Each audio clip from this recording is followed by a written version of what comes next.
Good morning students. जैसा कि हम आगे पढ़ने से पहले हमेशा की तरह एक बार हमने कल क्या पढ़ा वो देख लेते हैं। हमने पिछली क्लास में पढ़ा था मदिरा के बारे में, और मदिरा के बारे में हमें कुछ विशेष चीज़ ये ध्यान रखनी है कि मदिरा का जो प्रमुख घटक होता है, प्रमुख एल्कलॉइड होता है, जो उसके अंदर नशे का जो अवयव होता है वो होता है एथिल एल्कोहल C2H5OH। एक तो आपको वो चीज़ वहाँ पे याद रखनी है। इसके अलावा शरीर का नियंत्रण सामंजस्य, है ना। इसके अलावा आप मदिरा सेवन से वश्य यकृत रोग, ठीक है, इस प्रकार से और अधिक मात्रा में मदिरा से जो हमारा लिवर है वो उसको एसिटाइलिन में बदल देता है, जो कि एक विषैला पदार्थ है। चलिए, इस प्रकार मदिरा का पॉइंट खत्म करते हुए आगे के पॉइंट पे चलते हैं। और आगे का जो पॉइंट है हमारा वो भी बहुत इंपॉर्टेंट है। देखिए, तंबाकू, मदिरा, अफीम, यहाँ से क्वेश्चन आने के बहुत चांसेस रहते हैं। तो अगला जो पॉइंट है हमारा, अगला पॉइंट है फोर्थ नंबर पॉइंट हो जाएगा आपके। फोर्थ नंबर पॉइंट होगा वो होगा अफीम।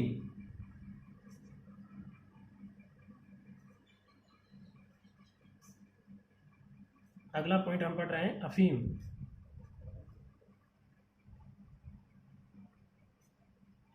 चलिए, अगला पॉइंट अफीम पढ़ रहे हैं, तो चलिए अफीम के बारे में कुछ डिस्कस कर लेते हैं। तो सबसे पहली बात जिसको अपन सामान्य अभी अफीम कह रहे हैं उसको सामान्य भाषा में अपने कई जगह इसका आपको पता हो तो गाँव में जनरली तीज त्योहार पर या खुशी के मौके पर या किसी के देहांत के बाद भी जो सभा रखी जाती है उसमें अफीम यानी कि अमल कहेंगे उसको अपनी भाषा में, तो उसका क्या कहते हैं, मनुहार करते हैं। तो ये वही अफीम है जो वहाँ पर मनुहार की जाती है। अब ये हालांकि इसमें बहुत सारे ऐसे एल्कलॉइड होते हैं जो कि दर्द निवारक के रूप में प्रयोग किए जाते हैं, लेकिन इसका क्या हो रहा है, दुरुपयोग हो रहा है। कुछ लोग इसकी लत बना लेते हैं और लत पड़ने के बाद में ये इसका निरंतर प्रयोग करते हैं, जिससे शरीर में बहुत ही घातक परिणाम देखने को मिलते हैं। तो सबसे पहले बात करते हैं कि अफीम जो है वो कैसे प्राप्त की जाती है। तो अफीम जो है जिस पादप से प्राप्त की जाती है, यानी इसका प्राप्ति पादप जो है, प्राप्ति पादप, ठीक है, वो पादप है पेपेवर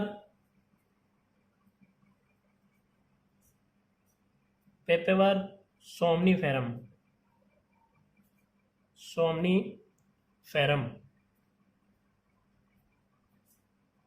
पेपेवर सोमनीफेरम, ये बहुत ही इंपॉर्टेंट पॉइंट है, आप इसको याद रखिएगा।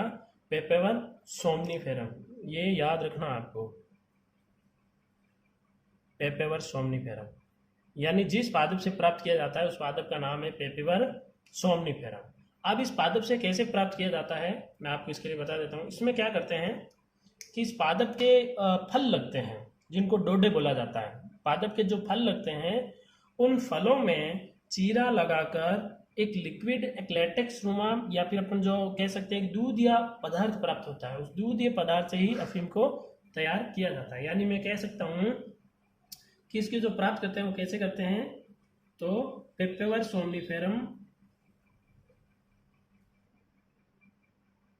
सोमनीफेरम के पादप जो है, पेपेवर सोमनीफेरम, उस पादप के पेपेवर सोमनीफेरम के कच्चे फल, पेपेवर सोमनीफेरम के कच्चे फल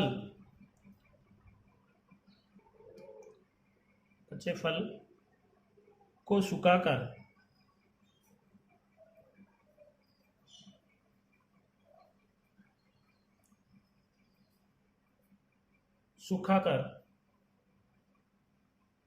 कच्चे फल से प्राप्त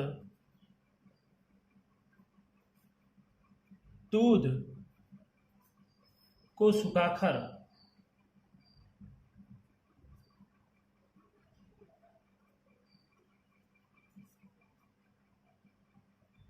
प्राप्त किया जाता है।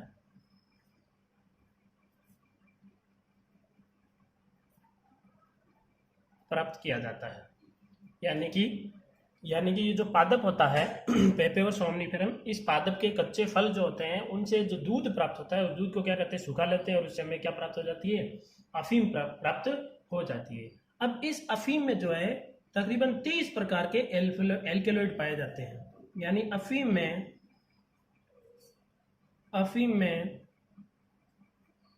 30 प्रकार के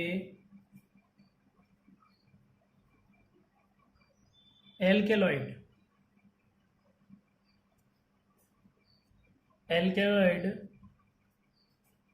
पाए जाते हैं, 30 प्रकार के। अब 30 प्रकार के एल्केलॉइड कौन कौन से, जिसमें से कुछ प्रमुख हैं। जैसे बात करें तो मार्फिन, एक तो मार्फिन ये भी एक एल्केलॉइड है। कोडिन, मार्फिन, कोडिन और निकोटिन। निकोटिन से याद आया होगा, जो तंबाकू में पाया जाता है वो इसमें भी पाया जाता है। ठीक है। इसके अलावा पेपेवर, सोमनीफेरम, पेपेवर सोमनीफेरम इसके अंदर प्रमुखता से पाए जाते हैं, इसलिए इस पादप का नाम ही रख दिया, वैज्ञानिक नाम रख दिया पेपेवर सोमनीफेरम। आदि प्रमुख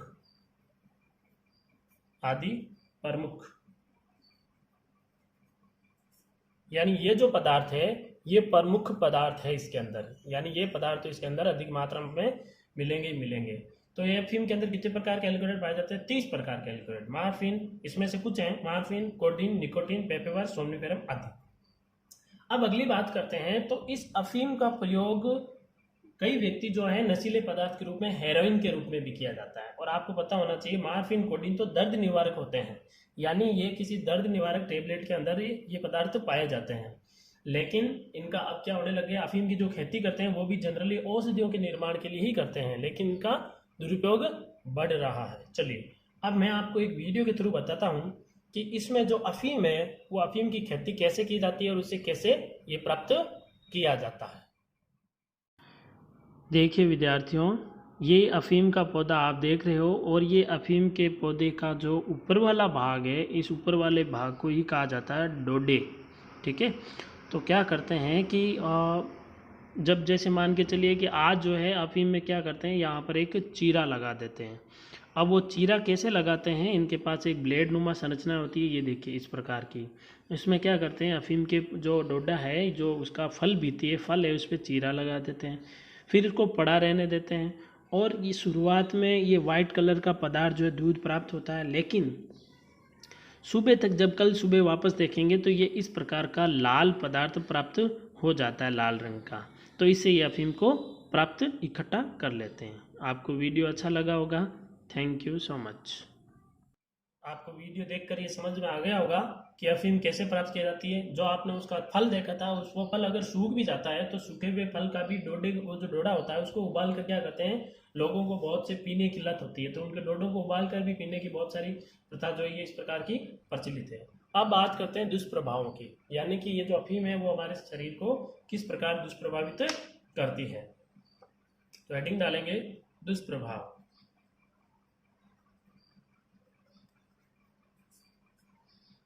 दुष्प्रभाव।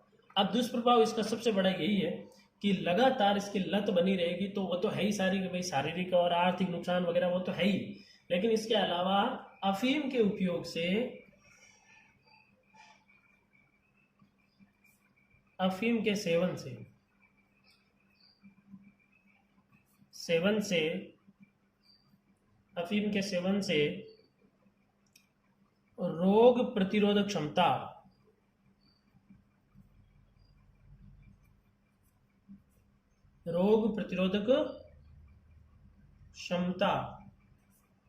रोग प्रतिरोधक क्षमता,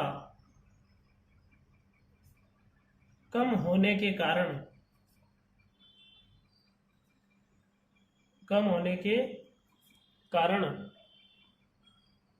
अफीम के सेवन से रोग प्रतिरोधक क्षमता कम होने के कारण व्यक्ति बार बार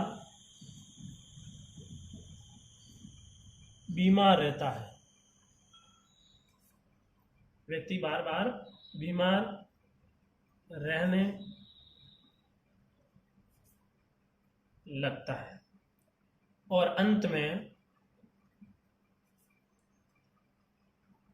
और अंत में असामयिक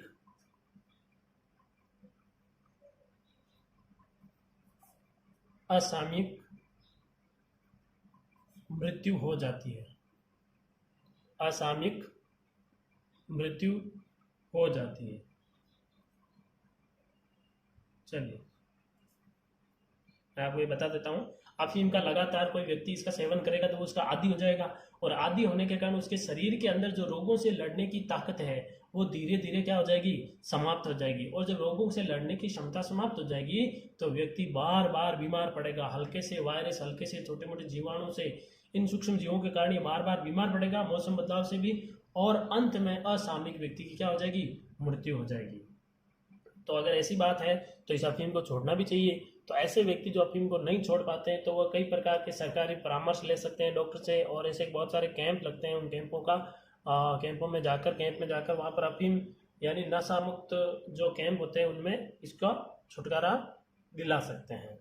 तो आज हमारे जो विशेष टॉपिक है उसमें से आपको क्या क्या ध्यान रखना है मैं एक बार फिर बता देता हूँ आपको। एक तो आपको रखना है कि अफीम किस पादप से प्राप्त की जाती है, पेपेवर सोमनीफेरम से।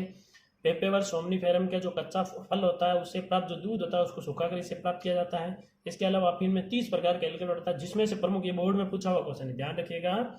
ये क्वेश्चन पूछा गया था कि अफीम में पाए जाने वाले किन्हीं 2 एल्कलॉइड के नाम लिखिए। तो ये बोर्ड में पूछा हुआ क्वेश्चन है।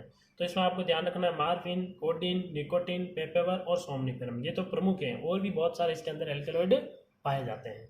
अगली बात करें दुष्प्रभाव, तो मैंने बता दिया, प्रतिरोधक क्षमता धीरे धीरे क्या हो जाएगी, समाप्त हो जाएगी। और प्रतिरोधक क्षमता समाप्त होने के कारण व्यक्ति बार बार बीमार पड़ेगा और अंत में असामयिक क्या हो जाएगी, उसकी मृत्यु हो जाएगी। चलिए आगे का टॉपिक जो है दवाओं का दुरुपयोग अपनी रूपरेखा के अकॉर्डिंग, वो टॉपिक अपन नेक्स्ट क्लास में लेंगे। तब तक के लिए जय हिंद, जय भारत।